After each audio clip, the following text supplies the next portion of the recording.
everyone, RogueGold here. Welcome back to The Division 2. And today, we have some pretty interesting news to go over. Essentially, this video is going to be split in half. Firstly, we have a bit of an update on the ongoing Ubisoft situation, and then the other half is direct news that we have for upcoming projects and releases in the Division universe. So, I do want to let you know before we get into this that this video is very much going to be a follow-up to the previous Ubisoft video that we did, in that we talked about how they unveiled their new operating model, where there's going to be different creative houses and how that changes the organizational structure within the company. I will leave that video linked down in the description below, and if you've not watched it, I highly recommend that you do before checking this out, as I'm going to assume heading into this that you all have that information. But yeah, between some updates there and some further confirmations of what we can expect for the Division heading into March, there's some good stuff.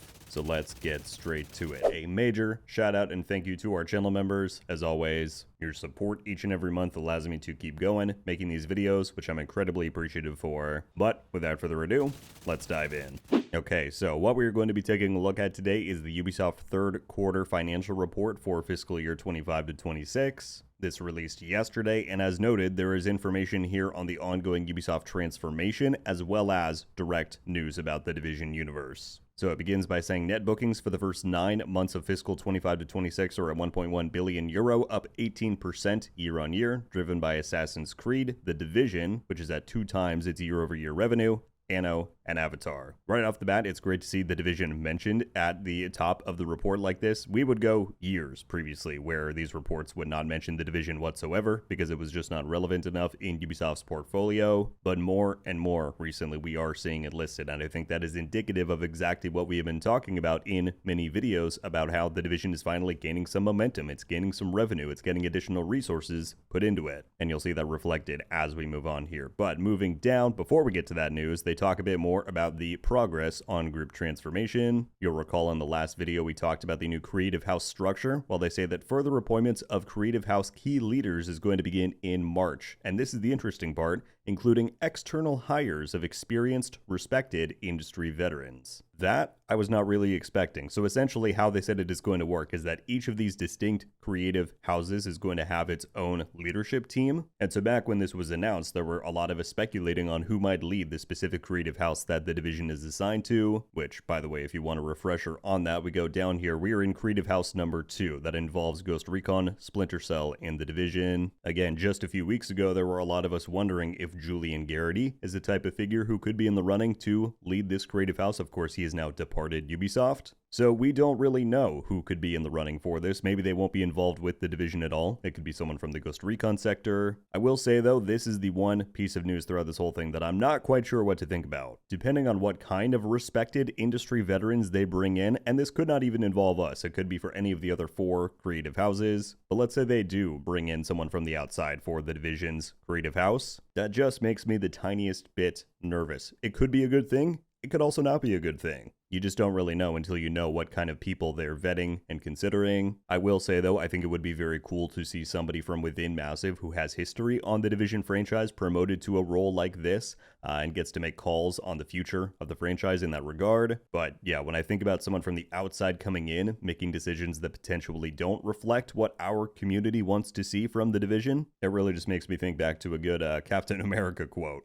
We may not be perfect, but the safest hands are still our own. So that's the news on that, and in March we will begin to start hearing that information. Of course, I'll do an update when and if we know who is going to be leading our specific creative house. In this report, they've also announced the studio allocation for the Creative House and the Creative Network. We'll take a look at that. And then the only layoff-related news in here is that they already announced this a few weeks ago, but they are looking to reduce 200 positions at the Ubisoft HQ within France. There was a lot of word going around that this report was going to be like doomsday levels of layoffs. That's not the case. This is the only one they talk about. But of course, we expect there to be more as the months and years go on. Let's then quickly move down to those studio allocations so we can take a look at that. As you can see at the bottom half of this chart, they now list all of the studios involved in each creative house. So for Creative House 2, which is where the Division falls, involved is of course Massive, Paris, Toronto, and Montreal. And this honestly inspires me with a good bit of confidence. You may wonder why. There's a lot of skepticism going around after this announcement that people think the creative houses are going to be used as somewhat of a scapegoat for if performance is low, then Ubisoft can just blame those creative houses and go on their way with layoffs or cancellations or whatever. And while that could absolutely happen, I don't want to ignore that. These studios that are involved in our creative house are some, aside from Massive, really, the other three are some of the most core and central studios to the entire Ubisoft operation. And so once again, as I've said in previous videos, I just think that positions us well within the overall Ubisoft ecosystem. And yeah, especially once we find out who the leader of Creative House number 2 is going to be, or what the leadership team will be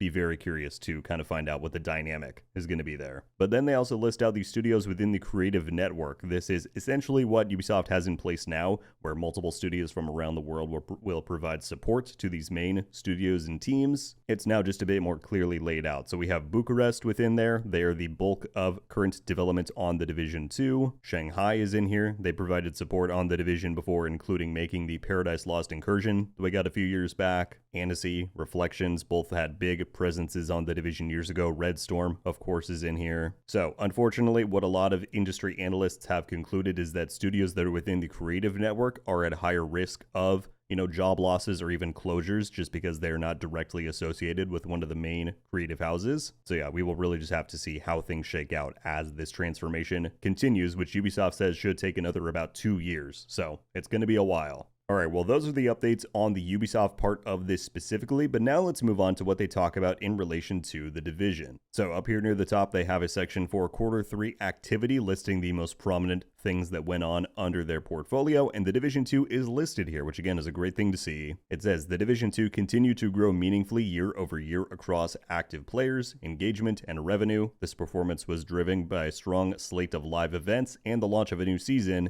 in December. While this is great, of course, the one thing we need to keep in mind is that year-over-year growth in this year specifically was driven by the release of Brooklyn, right? We have not had a DLC in 5 years' time, so yeah, you release paid content, you expect that revenue margin is going to go up, but they don't actually even mention that here. They say that a strong slate of live events and the new season we got in December, which of course was Mutiny, has led to some of this, which is great to hear. But there is one other Division project that gets a lot of mentions within this report, and that is The Division Resurgence. So, The Division Resurgence, developed by Ubisoft Mobile Games in Paris, was confirmed as a faithful mobile adaptation of the long-running and successful Division franchise following the latest series of live tests in Q3, fiscal year 25-26. And while they've announced this already, they say the game is planned to release in Q4, fiscal year 25-26, and will be taking part in the franchise's 10th anniversary celebrations in March of 2026. But they say that will also feature the launch of a new game mode in The Division 2, alongside the reveal of an ambitious roadmap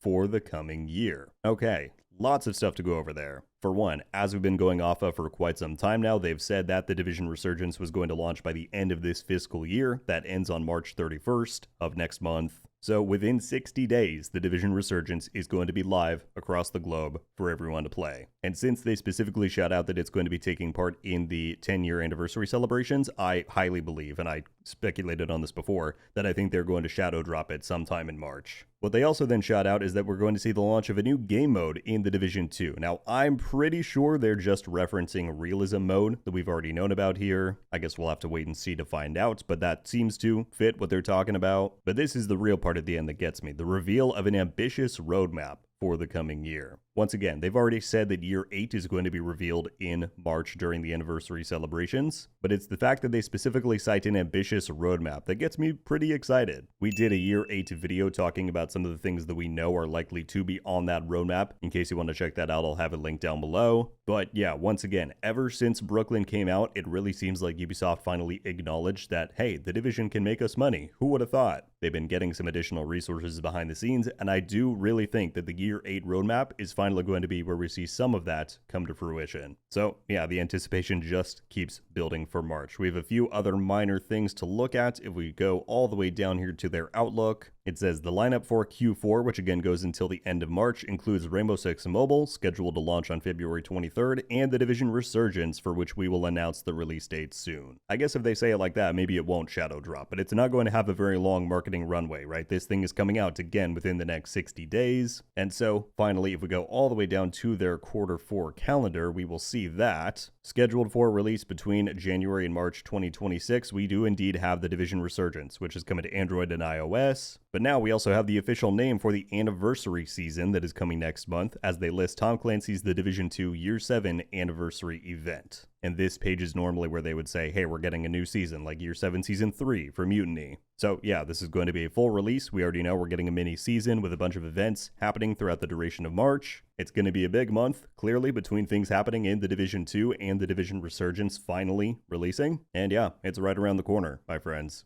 Get ready.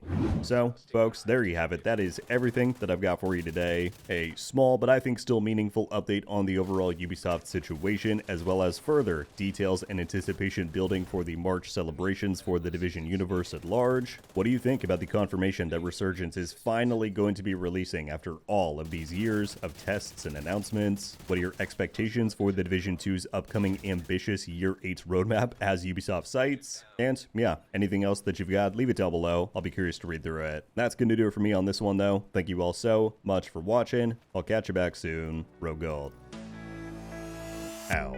Oh! We just got a Ravenous! Haha! I might not be friendly. Let's go. Coming to the Division 2. Let's go! And